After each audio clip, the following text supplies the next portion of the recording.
Oh, Crystal, yes, hello, thank you. Good to see you again. We have Kenmore, Washington. Excellent.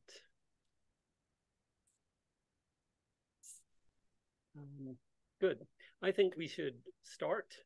Okay. We have a little bit of introduction to go, so there will be some space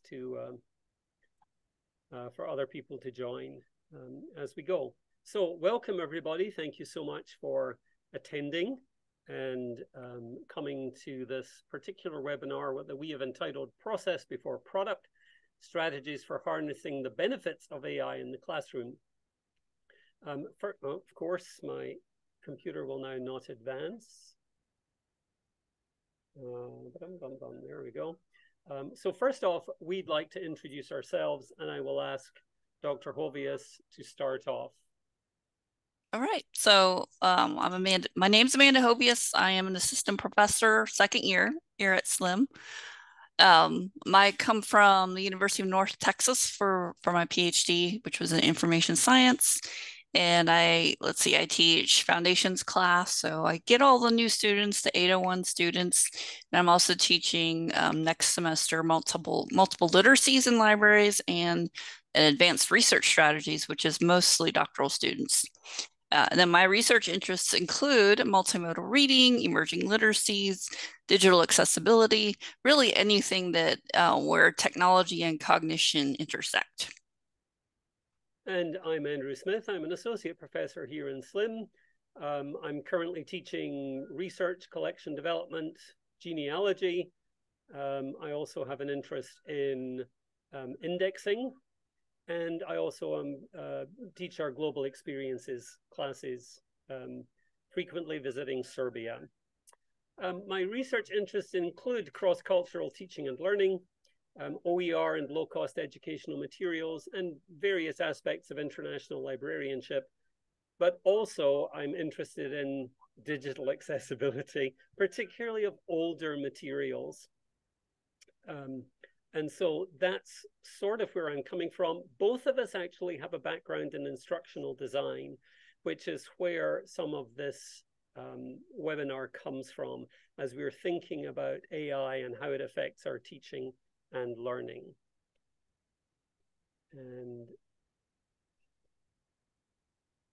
so here is a quick overview of where we think we are going today. So we're going to start out with what is AI and why should we be interested in it in the classroom? We see it all about newspapers, but why the classroom? We're going to talk a little about the problems of policing AI in traditional assignments. We'll then talk a little bit of learning as a process rather than product. I will talk a little bit about AI proofing assignments. And then we'll also talk about teaching students to use AI responsibly as a learning tool. So we're trying to give you both sides of AI in the classroom with those sections. And then we're going to talk about staying current with your pedagogy. So that is where we think we're going. We think we also are willing to respond to questions or comments as we go. That is correct, Amanda, isn't it? Yes. We'll try, yes. We'll try. We'll see how we work out with that. Originally, I will confess, we were planning to be together on the same computer so that we could do this in a slightly more conversational way, but owing to some health issues and desire not to infect each other, we are separated, and so that didn't work out. But we do want to try a little bit more informal process if we can. So if you have questions along the way, if we say anything that is completely outrageous, please flag it and ask us to explain a little bit more, and we will be happy so to do. So to start off with, I'm going to turn it over to Amanda to talk about what is AI. All right. So artificial intelligence. It's actually been around since World War II, the World War II era, surprisingly. And it's based on this concept of feedback loops. Has anybody heard of what a feedback loop is? Have an idea of what that is? It's actually something we experience every day. But they were feedback loops were invented by a mathematician, brilliant prodigy named Norbert Wiener back in World War II. And he used them or applied them to anti-aircraft missiles. And then post-World War II, he founded the field of cybernetics. And if you're a Star Trek fan, you might, a lot of things in cybernetics you can see in science fiction, like Star Trek. So anyway, so feedback loops is basically this idea that a system, so Norbert Wiener was basically looking at how biological systems, living organisms, are similar to machines. And so as living organisms, we use feedback from the environment to regulate our bodies, our temperatures, everything, our heart rate, everything. And so he was applying that concept to systems. So the output of a system actually goes back into it as input to improve performance. So that's how the anti-aircraft missiles worked. And then we see it today in everything from search engines to video games to actually customer service. User experience relies a lot on feedback. And then, of course, generative AI, which is the new area of artificial intelligence, like ChatGPT. And there's a lot of tools that are built on this new technology. So next slide.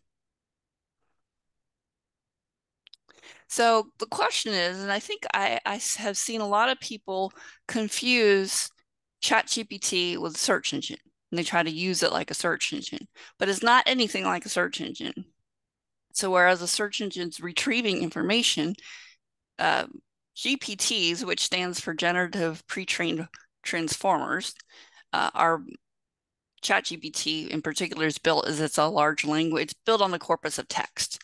But you can also have GPTs that are built on like images that are looking at a corpus of images, music, and other modalities.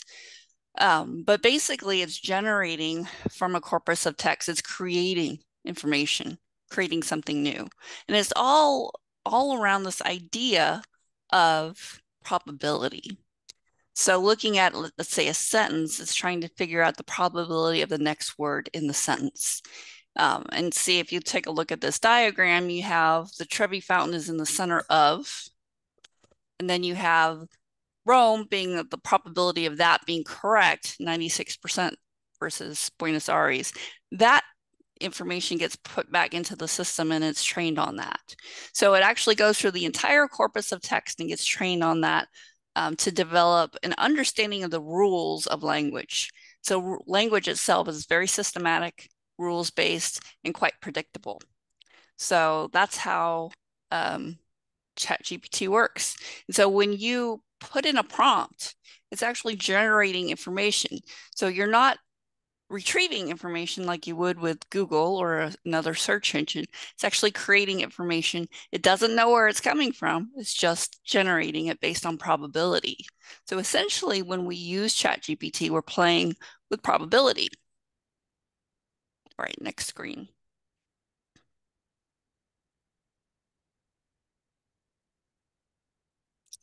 All right, so here's the thing.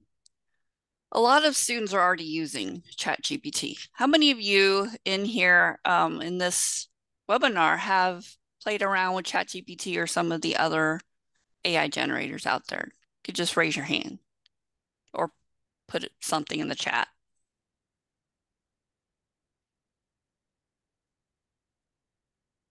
Okay, we have some no's. We have a few yeses.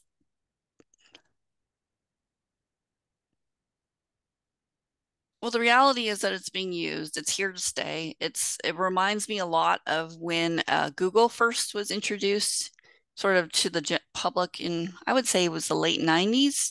It took a few years for Google to become a household name. So it's happening a lot faster with ChatGPT, but I see it as being sort of similar and being a huge paradigm shift in the way we are interacting with information technology. So the positive attributes of AI, and AI, it's not just ChatGPT. There's a lot of actually educational tools out there built on AI now, hundreds and hundreds of them. They're just popping up left and right, new ones every day. So it gives us the opportunity in terms of learning to individualize content to make, they have AI, they've actually for a while now, they've had AI tutoring. So it's really, and using this concept of feedback loops, the student, the response of the student is put into the system and comes back and helps improve the student's learning that way. So or a video game it actually works similar to a video game if you play video games. So whereas things might get more challenging and more difficult depending on how you played the game or what your input was. So it's has a lot of applications for tutoring, for support, for individualization of content, and even for, well, what Andrew's going to talk about is how we can change the way we're teaching, or if you already teach this way, just moving from this idea of product to process. It's kind of forcing us to do that. So in terms of teaching, there's actually a lot of things you can do to develop or to support your own teaching. Now, a lot of, there's a really good Facebook group called ChatGPT for Teachers. It's a lot of great, like just people who are really teachers who are interested in it. And this is K to 12 and higher education. So the whole spectrum of teachers are just sharing what they're doing using ChatGPT and other AI tools. So you can use, some people are using to write objectives or to help them write objectives to help you develop your courses. So I've used it to generate course icebreakers for a discussion, things like that. So it's really good at doing that. Administrative tasks like scheduling. Some teachers have figured out how to use it to help them develop rubrics and other assessment tools. So it's there's a lot you can do with to actually make teaching more efficient or teacher preparation more efficient.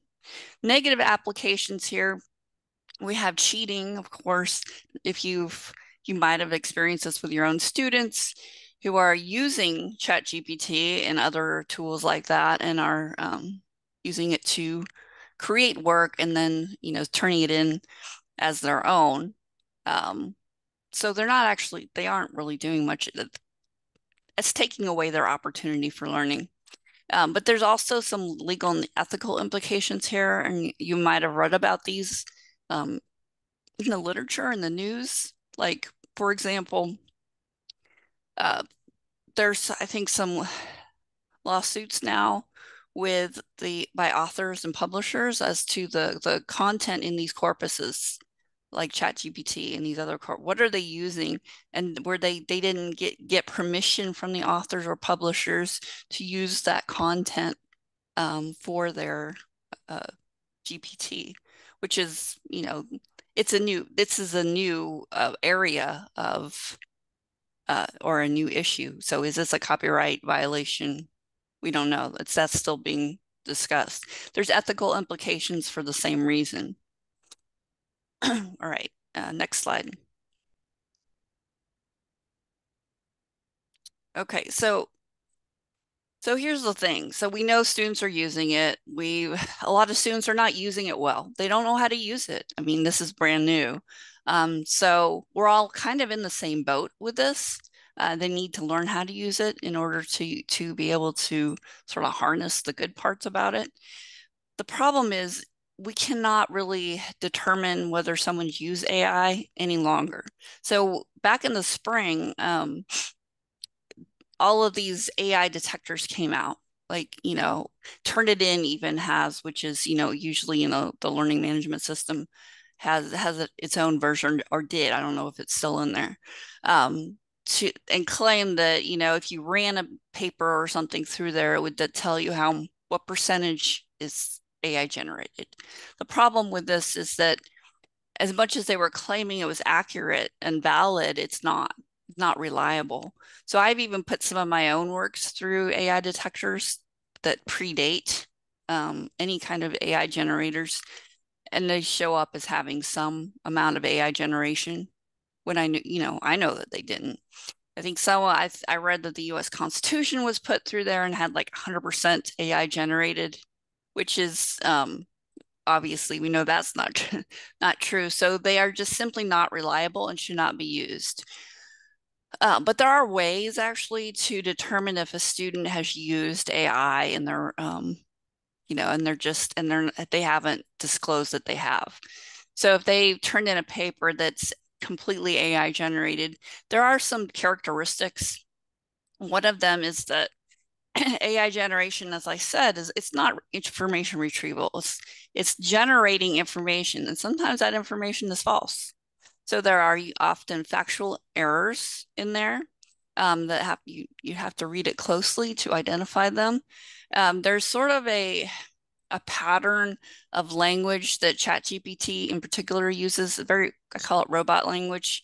It's basically repeating the same thing over and over and again in different ways, and it's fluffy and there's not a lot of depth to it. And it's not the way humans write. So if you start seeing that, if you start seeing writing there's no depth, there's no meaning to it, it's probably AI generated.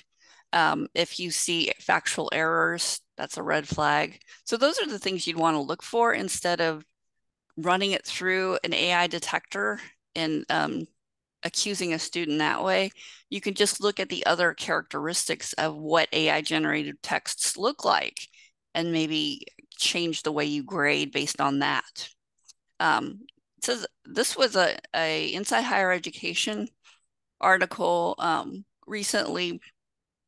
There was a study out showing that nearly 50% of college students have reported using generative AI, but more than 75% of faculty do not use it regularly.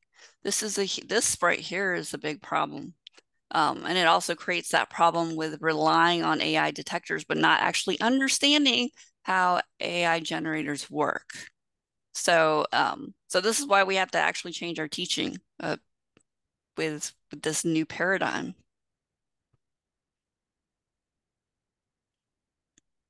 And so that leads into me and talking a little bit as learning as process rather than product.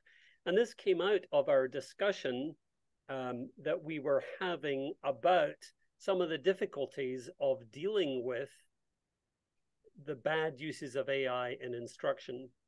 And one of the things that we both were talking about was this idea of a lot of instruction or education being focused on an end product rather than on the process of developing the end product.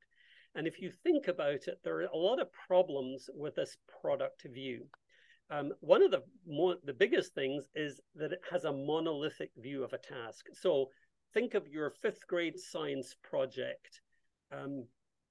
Is the point of it really to have a working volcano that spews lava all over the classroom that somebody's dad built?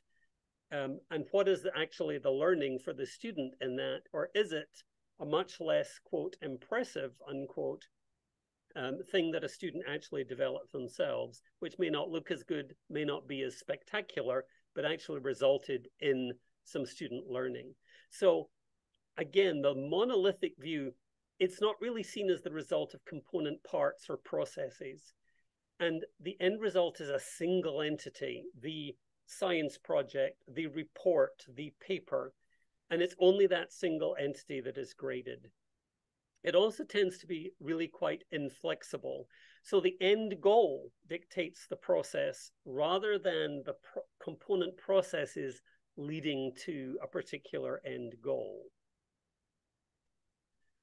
Also, a few more product problems. Looking only at the final product can be extremely intimidating to students, and it can shut down the learning before it begins because things look too big. There is no way in. I don't see how to get from where I currently am to where you want me to be. It's just a big thing. It's a mountain I can't climb. And again, it doesn't recognize the learning along the way. So it's only really the end result that matters. So that is not actually the most helpful way to be looking at our learning or instruction. So if we look more at a process view, every task is seen as a series of components, and they may be sequential or non-sequential. But one of the advantages of this is it means that multiple approaches are possible. there isn't only one way to do something. There are multiple ways to do it.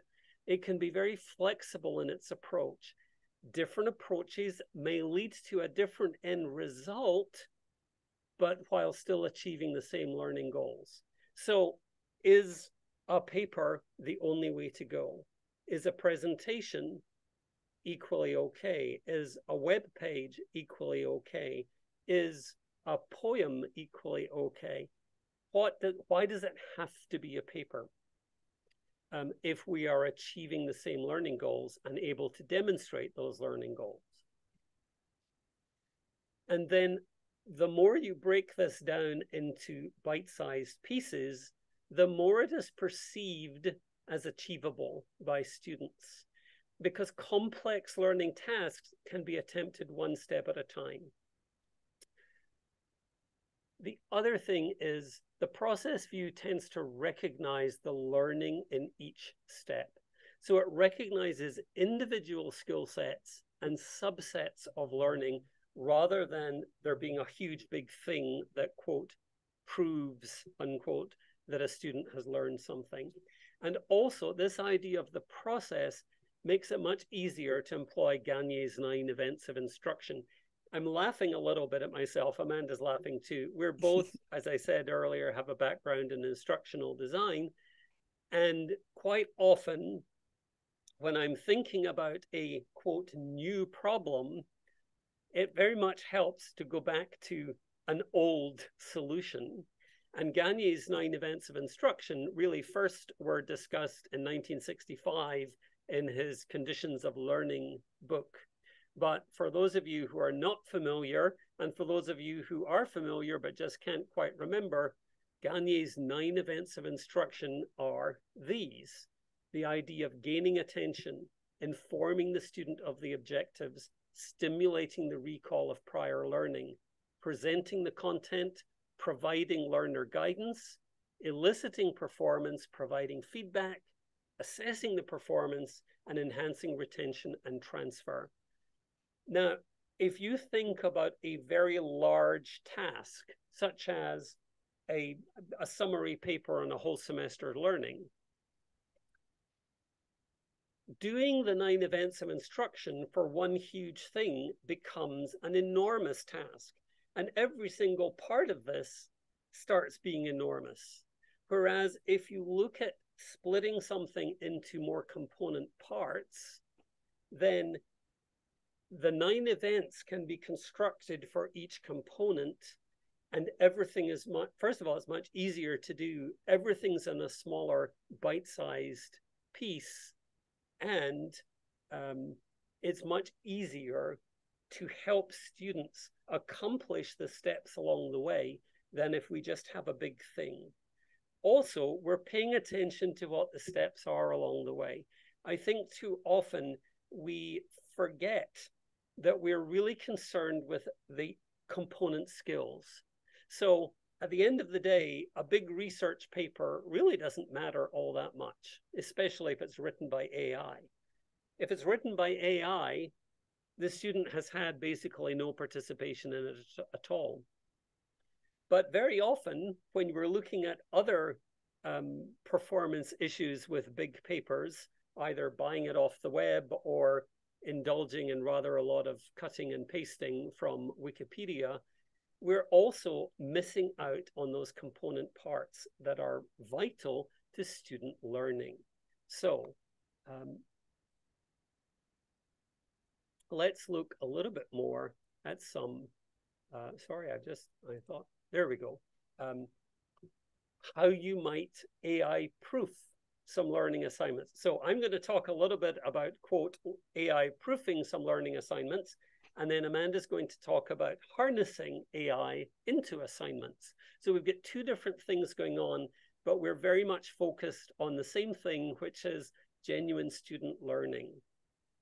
So I think the first thing in AI proofing learning assignments is focusing on individual student learning. And by that, I'm really asking us to use a reflective process by the students to document learning.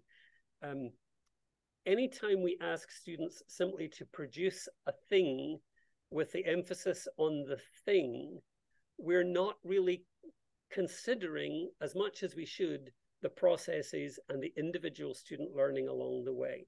So when we're thinking about asking students to reflect on the process, we want to ask them, what did you learn? Another good way of doing that is asking them to differentiate. What are the 3 most important things you learned? And then also, what do you still want or need to know to move your knowledge further?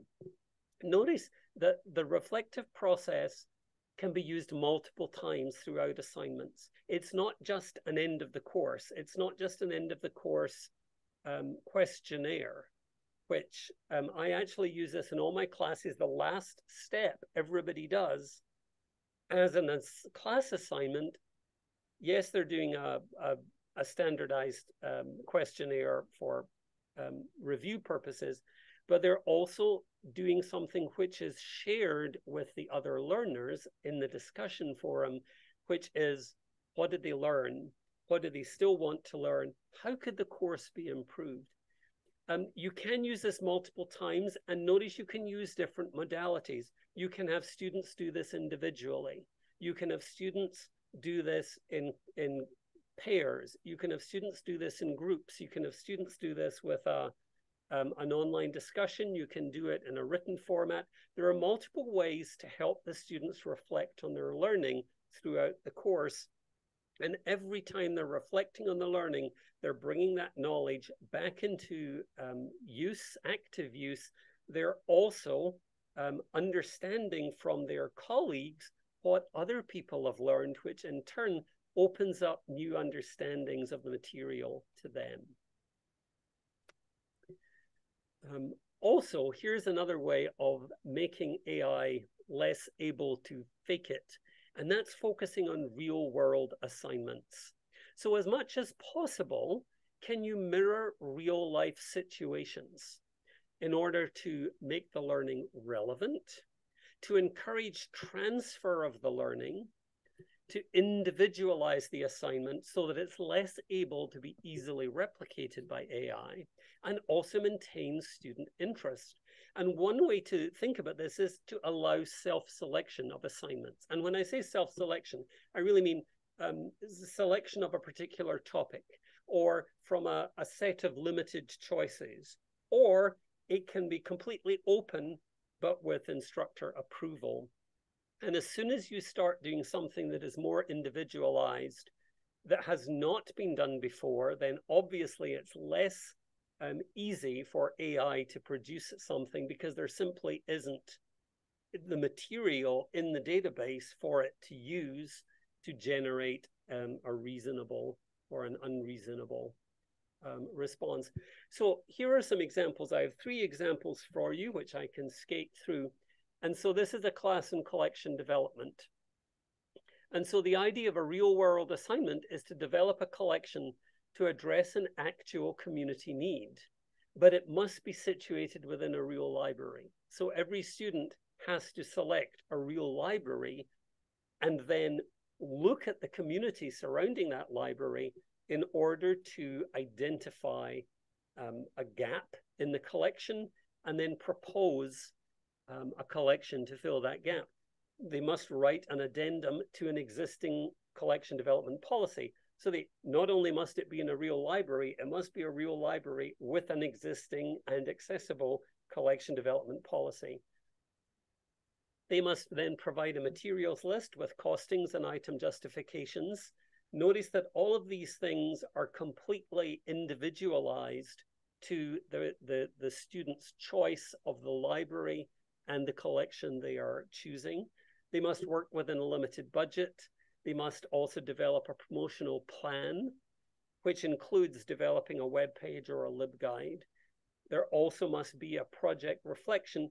And the other thing is that at several points within that sequence of smaller tasks, there is peer review. And the peer review serves 2 purposes. First of all, it's allowing other people to see what other folks are doing. So how are other people approaching this assignment? What have other people chosen to do? But it also is giving students a chance to offer feedback on each component along the way. So if you're offering feedback on a policy addendum, does it make sense? Or can I understand it? Does it match the existing policy? If I'm offering feedback on the materials list, is there something missing? Is there some really obvious area that I haven't considered? So it gives that multiple experience to the students. It also means that by the time it comes to the instructor, other people have looked at it. And so although everything is individualized, there have been improvement loops along the way, which is helpful. So that's a collection development suggestion. Here's a suggestion from a library advocacy course. And this used to be, the final project used to be developing an advocacy plan. And that seemed to be kind of stayed and not really very helpful. So I've changed this to a series of what I would describe as real-time advocacy in action. So they have to do certain things. They have to attend a governing board meeting. They have to develop a list of library stakeholders specific to their own local library. They can select which library they want. They must create an elevator speech. They must complete a face-to-face activity to increase their professional network.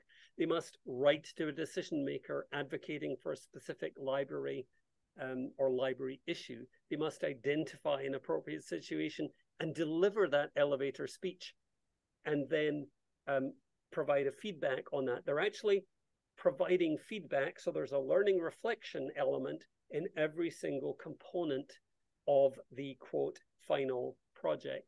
But also there are peer reviews along the way of things that are able to be peer reviewed, for example, the elevator speech. And one final suggestion, this is from a research course, and this is practicing evidence-based practice by answering a library-based question from existing literature. And so the student's responsible for identifying a topic, student chosen but instructor approved, formulating a research question, conducting a literature review, practicing summarizing research. Again, there's peer critique and professor feedback in that part, so that they're getting practice at summarizing research before they then move on to writing a research report. They also have to prepare a poster and prepare a 5-minute video from the poster. There's a question from Scott: how many individual pieces are turned in? Actually, if this is for the research, Scott, all of these pieces are turned in. Now, for example, in the sequence where they are practicing writing research summaries, everything is not turned in. So the first time they write one, they're just writing it for themselves as a chance to do it. The second and third attempts are turned into their small group, and the small group gives feedback. They then turn in one to the instructor, and that is critiqued and returned to them before they then move on to writing the research report. The poster is also critiqued. The video is not, because it happens too close to the end of the semester. Oh, sorry, the research report is also critiqued before it has to be turned in for a final version. And then again, sharing a learning reflection on the process and on several of the processes along the way. So this idea of breaking things into smaller component parts, allowing more individualization of instruction, and having feedback and reflection at multiple stages are all ways of creating assignments and structuring assignments that are much less prone to AI replication because of the individual nature. Now, Amanda's going to talk, after I've told you how to make things that aren't AI accessible. Amanda will now talk about how to make AI accessible. So you could actually use AI for this the last example that Andrew gave. You could use AI along the way, because AI it may not be good at facts, We never use it to generate any factual information, but it has a lot of other great uses. And one it's really good at is breaking down complex tasks. I learned that this semester. My daughter is a biology major, and she used it all semester for physics to help her understand the problem solving process for physics problems. So that's actually helped her a lot. But you can break down any task with using AI. So, for example, in writing a research report, that process, AI is good at generating ideas for topics. So that could be a use of it for students to come up with ideas. If they can't come up with any on their own, it might get the juices flowing, the creative juices. And then it's good at helping students develop an outline or even scheduling or time management of the tasks that they need to do to write or to complete the research project. So there's a lot you can do in terms of scaffolding. Another way you can use AI is flip it, that they actually generate the report or the paper in AI and then analyze it. This is part of critical literacy, or we can call it AI literacy now. This actually teaches students the limitations of AI generated texts. If they were to create a paper all using AI, totally generated in AI, and then have to go into it, closely read it, and not you could do this on just the facts. How factual is it? What sources? I mean, AI does not give you sources, at least ChatGPT does not, because it doesn't know what the sources are. And if it does give you sources, they're often hallucinations. Or hallucitations is what I've heard them called. So they don't actually exist. So you could have students do that. They're analyzing it. They could analyze it for grammar if learning how to write well is part of your learning objectives. So that's actually a really good tool for AI, and it helps students understand the limitations, which AI literacy now is, would say, especially for for everybody, for all students going into the work world, but librarians in particular, or pre-service librarians, understanding AI and the limitations and strengths of it is critically important. So a third area is creativity, so generating novel ideas. So again, generating topics. I've used it to generate discussion prompts. It could do it really quickly. You put in a prompt, you get all these ideas like in seconds. And they're not all good, but it kind of gets you thinking about all these different, it really helps you become more creative. I think it's has design, I guess you could say it's a design support in that way. And the fourth area that's actually emerging right now, showing that ChatGPT and those types of GPTs are really good at role playing. So teachers are beginning to use this. Let's say in K-12, they're using it for role playing as a fictional character, basically putting in a prompt and telling, ChatGPT, you are a, pirate, and you're giving it a prompt to tell what role they have to play, and then you're going back and forth with it. I'm actually experimenting with this right now, in terms of teaching, using it as a tool for reference, learning how to do the reference interview. The source I have cited here is actually a professor who has used it for, I think, business management for some sort of workplace skills. So developing workplace skills, doing role playing. So that is actually a potential area. The other thing that you can now, if you have the subscription version of ChatGPT, the one I don't know how much it costs now. It is, I think, ChatGPT 4. You can create your own GPTs. So your own, with your own corpus of text or whatever you're creating. And there's a lot of these now that are available. You can use others, and then you can create your own for your own use. So it's really cool. And that's something haven't gotten to the point where I'm willing to pay for a subscription to ChatGPT yet. But I think that at some point we're going to have to, so that we can, even as a department, so that we have access to it for experimentation. So let's see, it says, I think someone has it here in the chat that it's $20 a month. Yes, doctor has it. Okay, okay. Yes. So $20 a month.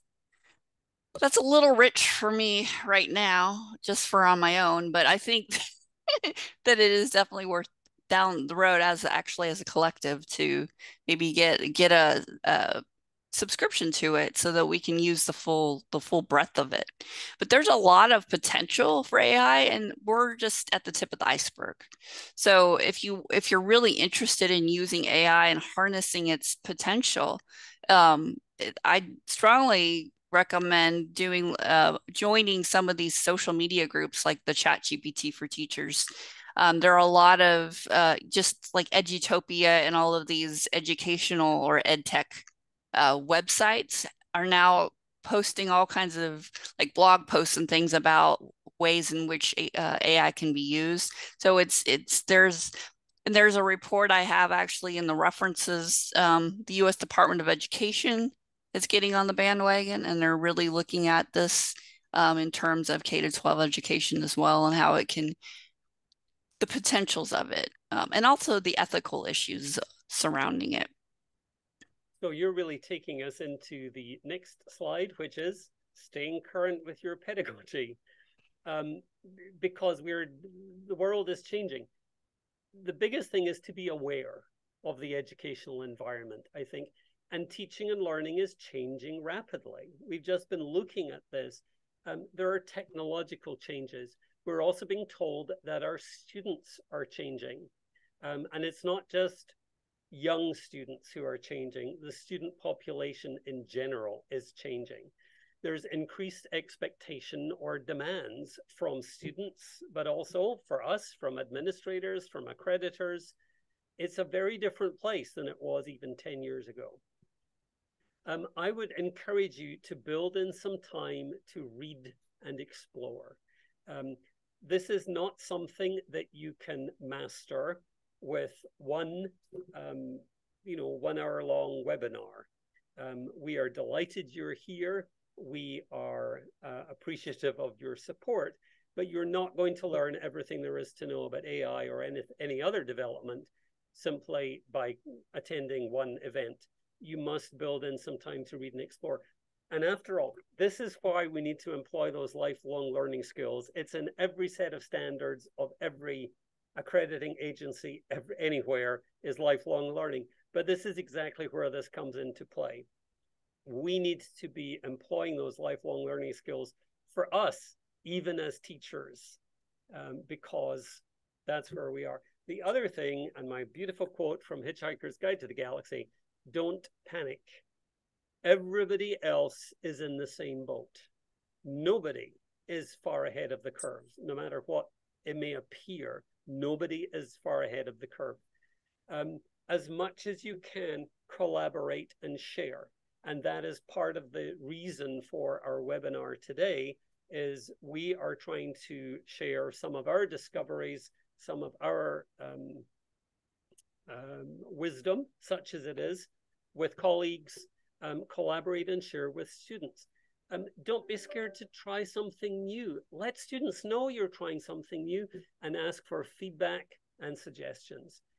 We are never finished learning. And I think there's one more slide to go, which, okay, fine, next. Why that suddenly? But at the end of the day, don't abandon solid instructional design theory or practice. That's the whole reason for going back to Gagné's 9 events of instruction. I think we can get overwhelmed with bells and whistles and forget that at its core, an instructional design model, such as the 9 events, is actually very flexible. It's applicable in almost every situation, and it gives us a very solid foundation for moving ahead with our instruction. Do not be scared to adapt and invent. and then share that with your colleagues.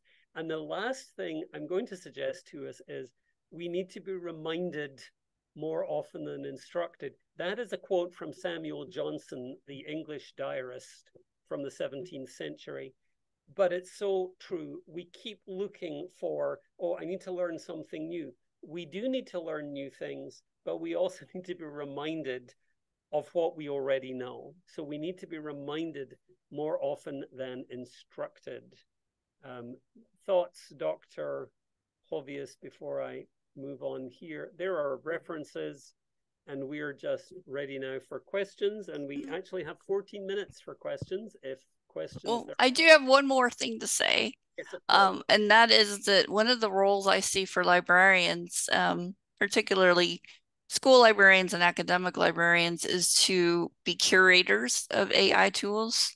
So you create your LibGuides, but you need to be up on what they do, how they can be used, and be sort of the support, ed tech support in that way for faculty and teachers. Because there's so many, and it's like somebody has to be there to kind of keep to, wrangle them in and put and organize them so that they can be used. So I see that as being a really important role for future librarians.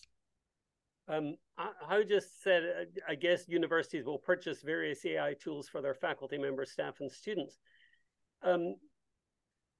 Part of the difficulty with this, I think, is just the rapidity with which the tools are developing. When we think of, you're describing Zoom or MS Office, Zoom does essentially one function, does it well.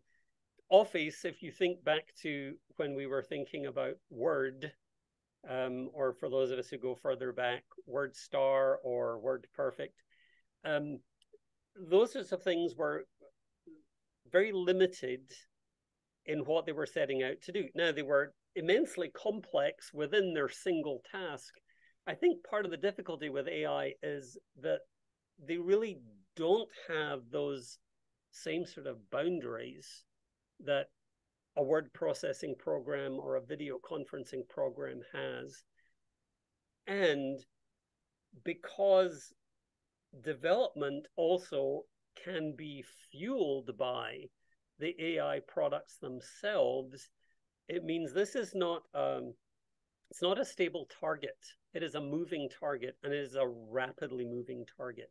So I think that makes it, I certainly believe universities will be looking for these things, but the difficulty is, will anything be stable long enough for people to understand what it is, put it through the buying process, train faculty on it, and implement it? I think that's part of the challenge for this.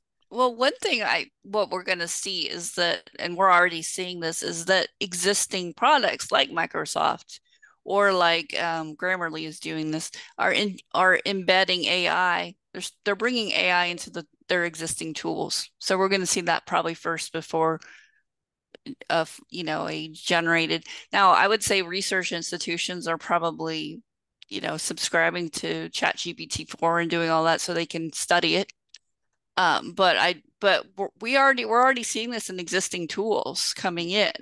So and as that improves, then eventually I think we'll see. I mean, think about how long it took universities just to adopt Zoom, which has been around a long time. So they're kind of late adopters generally. Yep. Oh, there are new messages. I'm not looking. Oh, sorry, references again. Yep, hang on, coming up. Here we go. I'll leave those up for a few moments for you. And the webinar is available online on the emporia.edu/slim webpage. There will be a link to the webinars page, and all of our webinars are archived there, and you are free to see everything.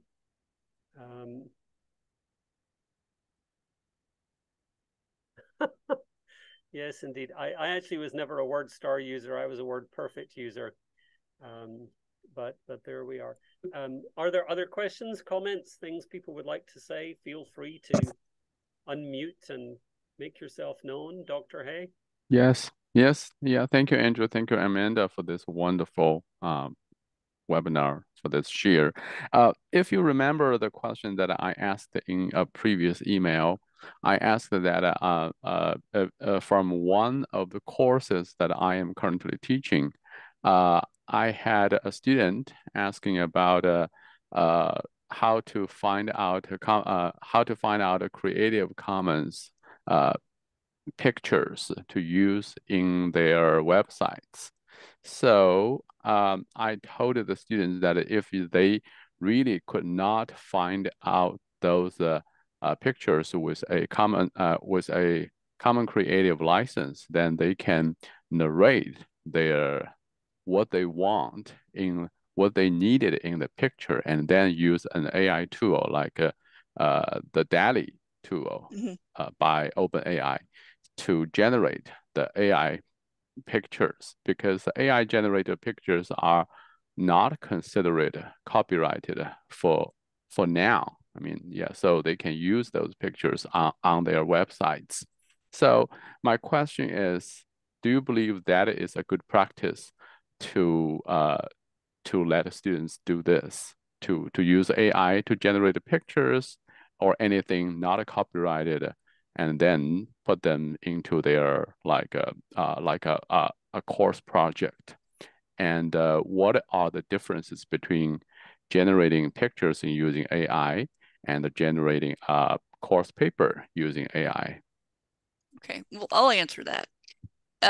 So first of all, there is a difference. So you have to look at with the images, the corpus of images that are used, that are used where you can generate new images like diffusion or DALL-E.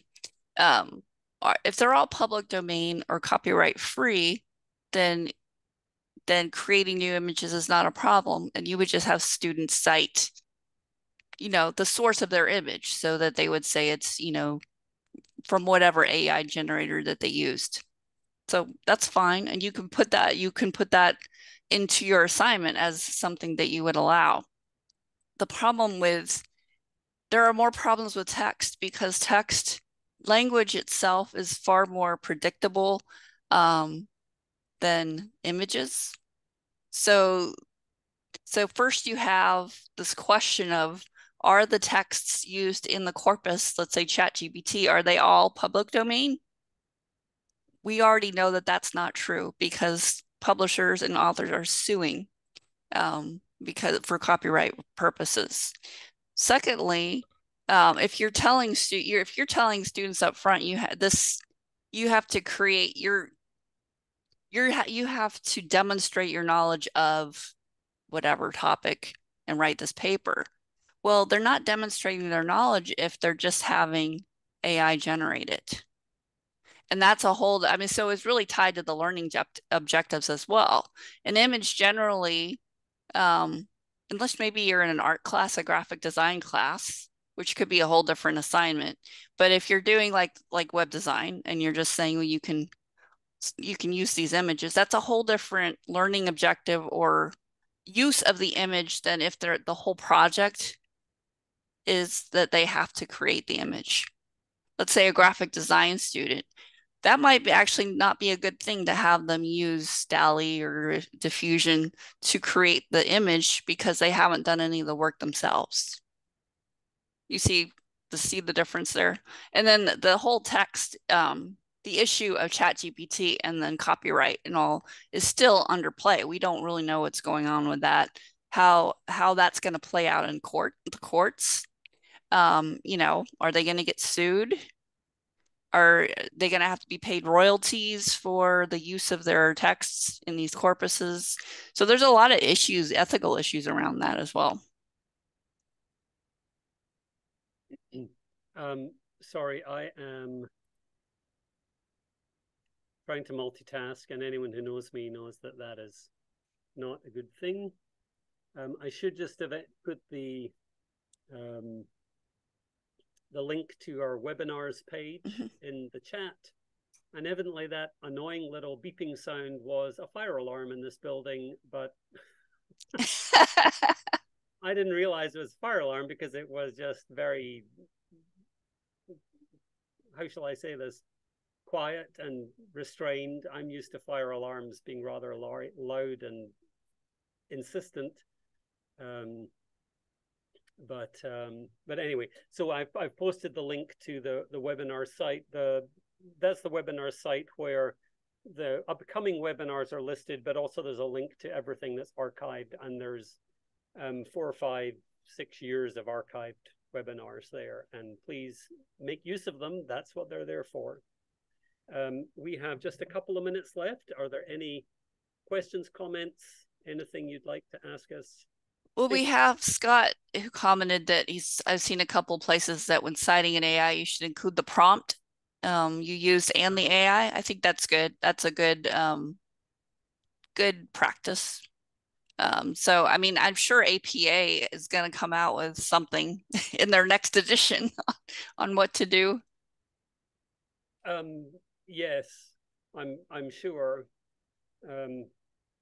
which is slightly horrific because I'm just still grappling with the 7th edition, which is my 5th edition of APA that I've used, which is always a bit, you know, trying to move from one edition to the next, and little bits hang over from previous editions in your brain, and it's challenging. But I think that one of the problems, I think, even with the citation suggestion there is, as the search engines, as the AI engines themselves change,